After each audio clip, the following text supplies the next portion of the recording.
Good morning everyone, my name is Michelle. I hope you're doing well. Welcome to another video. It's Saturday morning and it's a busy day for me because today is a good day to be a 2-video day. Later on my other channel, Michelle Walks, I'm going to be starting my coverage on the Quinton Simon case. This cute little man here, I can't get over how cute he is. He's been missing since Wednesday of this week. He's just 20 months old and his parents apparently have no idea where he went. So we're going to get into that over on Michelle Walk. So expect that to come out later on this afternoon at 7 p.m. UK time. So that will be 2 p.m. Eastern, 11 a.m. Pacific, I think. I'm doing a members only live. While it's live, everybody will be able to see it, but only members will be able to chat. And then once the live finishes, then I'll switch it over to members only. So only members will be able to watch the replay. So get your notification on if you're not a member and you want to watch this live. If you want to become a member, just click on the join button that you see here or on the channel homepage and you can sign up. That's if you want to become a member. No obligation to do so, only if you can afford it. But I do appreciate the support on the channel. You get some custom emojis, you get some status updates, you get members only lives. I need to do more members only lives, but yeah, I'm trying my best. And sometimes small videos when I just want to chat to members. So that's what you get if you become a member. All right, let's move now to today's video. So 10 hours ago, as I record this, I made a statement and I want you to listen to it. This is just a quick one, and this is going to be my last Kylie Rodney video for a while. I'm moving on to other cases as of tomorrow, unless there's anything like really big that happens when we get, some more news, then obviously I'll make a video on that. Well, it's just 10 hours, and look, I'm making a video about the Kylie Rodney case. Call me a hypocrite, I jumped too soon. Because I'm getting lots of questions and queries and statements in my comment section, and I am answering them the same thing over and over and over. So I thought I'm just going to do a video. So the two big things that I think I need to address. Firstly, if that really is Kylie's car going into Prosser Reservoir and the lights finally fading out at 12:34 and 42 seconds, why did all of these friends tell a different story? And that is a very, very good question. Because right from the get-go, Kylie's supposed friend Sammy said that Kylie rang her at 12:36. So if that's Kylie's car on your screen now, heading towards Prosser Reservoir, it's now 32 minutes past 12, and she is submerged within 2 minutes of the footage that you're seeing right now. How could she have called Sammy at 12:36? Well, Sammy was either lying for whatever reason, because she sounded really dodgy. I mean, now look, given this footage, I believe this was an accident. But Sammy, I get what you're saying. I understand what you're saying. But she either lied or she's mistaken. And only Sammy can come out and tell us which it is. Is she going to admit she was lying, or did she just get it wrong, right? Was her phone somehow telling her the wrong time, or did she just say the wrong time in interviews? And then there's other friends like Elsa. I believe she's one of the Jane Does, these Jane Doe people who came out and said they spoke to Kylie, after Sammy had left. So which is it? Which is it? Well, it can't be, can it? It can't be what they say, because look, that's Kylie's car going into that lake. The other question is, how do you know that's Kylie's car?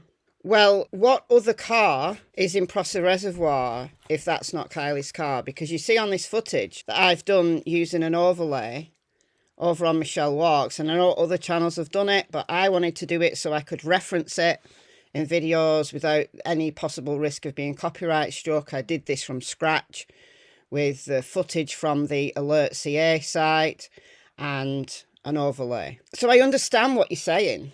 Like, there's loads of questions. But if that's not Kylie's car, what was it? It's an open question. What was it?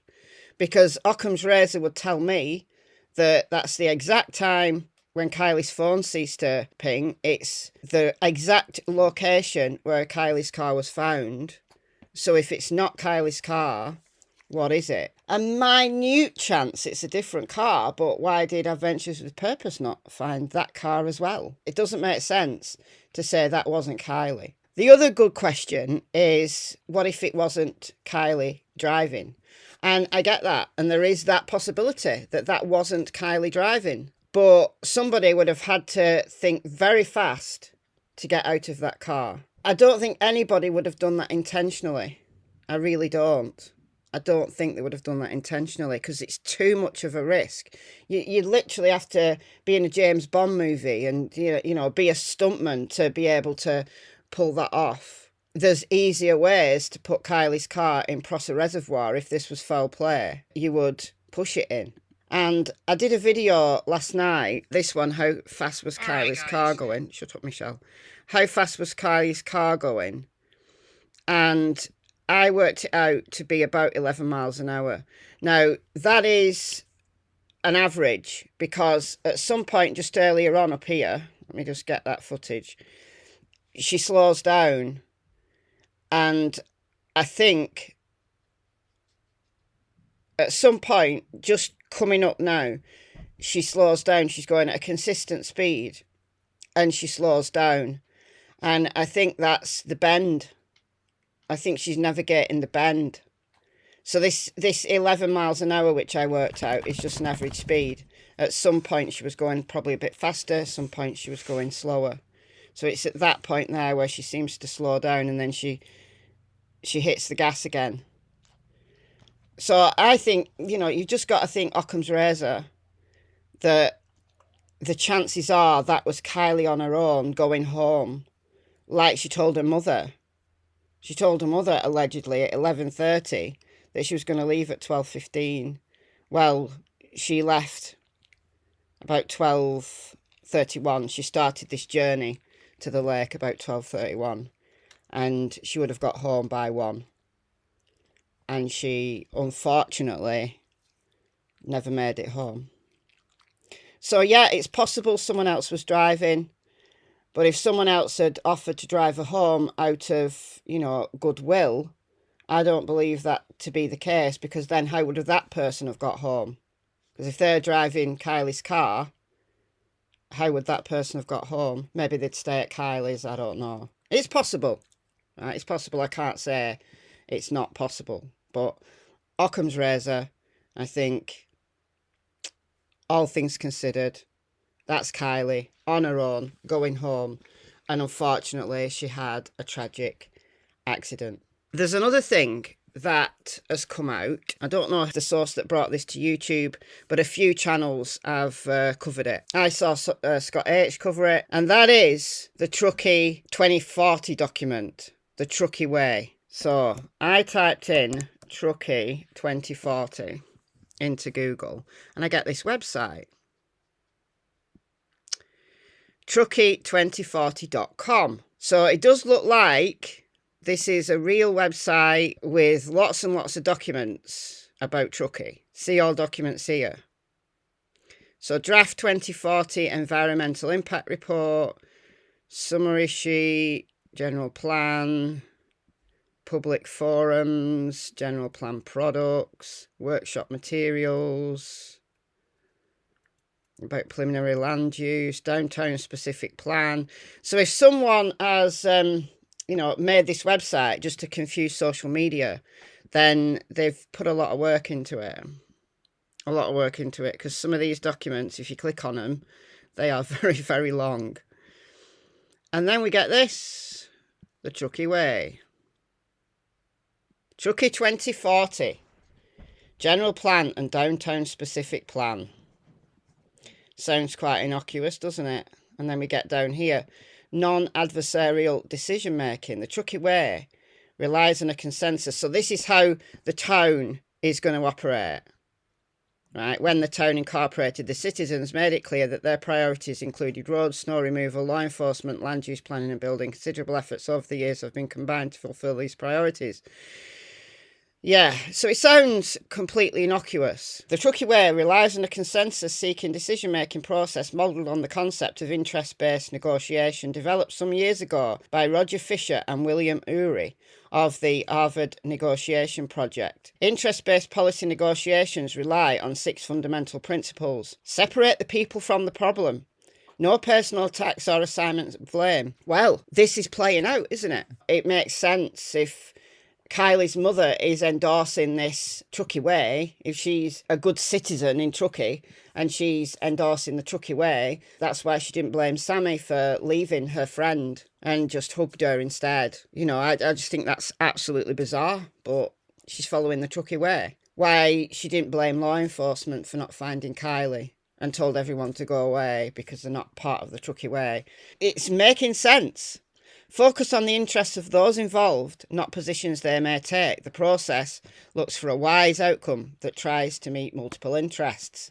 There you go. This is a tragic death of a young woman who has got all her life in front of her, and people just seem to, I don't know, they're considering everything else and everyone else except Kylie. Invent options for mutual gain. Many options will be considered to solve the problem and develop policy. Use objective criteria to create and measure potential options and solutions. Entrench positions, inaccurate or misleading information, and simply the loudest voices will not be the basis for decisions. First, listen carefully to understand, then speak to be understood. Listen actively. Communicate openly and transparently. Solutions are built upon establishing trust and working relationships between interested and sometimes opposing participants. The way that law enforcement, the way that Kylie's mother, the way that the friends, the ones that we've spoken to are about, seem to be endorsing the Truckee Way. And the Truckee Way looks great at first glance. You know, a collective utopia. But all these collective utopias that have been attempted in the past have never worked. Why? Because human nature. Human nature is inherently selfish. And that's a good thing. Because that creates autonomy. That creates people thinking for themselves. So while, yeah, any community needs to have rules and follow the rules, be a law-abiding citizen, that's all well and good, but this has gone way too far. This has gone steps further than normal society or how normal communities operate. This is groupthink. This is people being indoctrinated. I don't want to say it's a cult, but being indoctrinated into this way of living and working. I'd hate it. I'm a maverick, right? I'd hate it. They'd cast me out. I'd be outlawed. They don't want outsiders questioning what they're doing. And it's really interesting that, you know, that website that we've been using, you can no longer click on it. Look, no longer click on it. They've taken it down. So you can no longer click on Alder Hill and get a little timer thing, and then you can put your time in and you can watch the footage. All gone. And it appears that they've taken down the links to all the cameras. The cameras are all still there. The site's still there. But they've taken all the active links off. Maybe it's a glitch. Maybe it's a glitch. Or maybe they don't want social media looking at this stuff and questioning them. What does this mean for Kylie's case? Well, the Truckee Way explains why they've behaved like they have. I don't think it's good for justice at all. The team meetings make sense now. It makes sense that law enforcement didn't try to stop them because they too are following the Truckee Way. But it's a very dangerous game. What if this wasn't a tragic accident? I believe it was now, all things considered. But what if this wasn't a tragic accident and some of those teens were responsible for what happened to Kiely? Justice absolutely would not be served because evidence would have been hidden and people would simply have got away with it. It would be an unprosecutable case, in my opinion. All my opinion, of course. But let me know what you think in the comments below. I've been Michelle. Hope you're well. See you in the next video. Goodbye from Miss Tillington and Miss Cassie Springer. Bye, guys.